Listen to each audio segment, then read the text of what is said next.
We live in a world that talks a lot about success, about productivity, about happiness, but very few people teach us how to grieve. And yet, grief may be one of the most essential chapters of life because it is inevitable, and because, at its best, it may be our quiet form of rescue.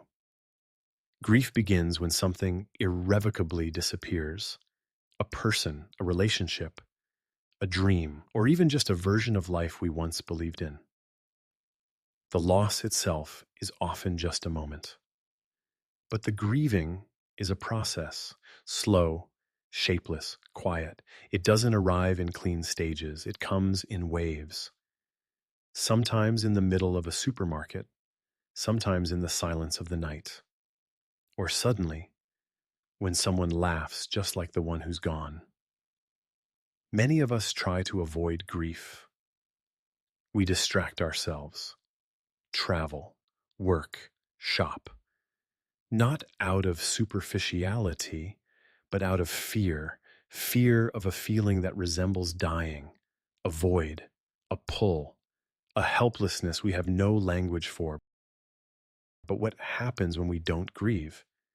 The pain doesn't leave, it transforms into bitterness, into numbness, into a quiet unrest that shadows us everywhere we go. There is no way around grief, only through it. And the tragic, yet strangely dignified truth is, no one can do it for us. No friend, no therapist, no app. Grief is, in a curious way, lonely. And in that lies its wisdom. To grieve is to meet ourselves, without the mask, without the plan, just with the truth that we are vulnerable, that we are capable of love, and that we can lose. But, and this is the unexpected part, when we learn how to grieve, we learn how to get up again. Because if we know we're allowed to fall without breaking completely, we gain a quiet kind of strength, not against life, but with it. Perhaps what we call strength is not invincibility, but the capacity to cry and keep walking.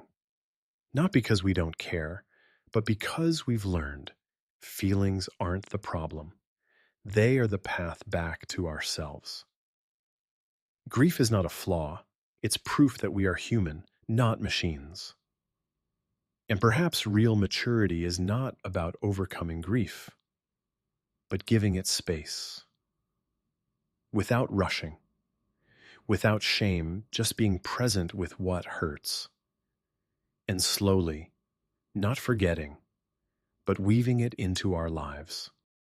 If you're grieving right now, you don't have to do anything. Just be, and that is already more than enough.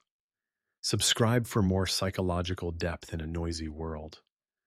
Or share this with someone who's lost something precious.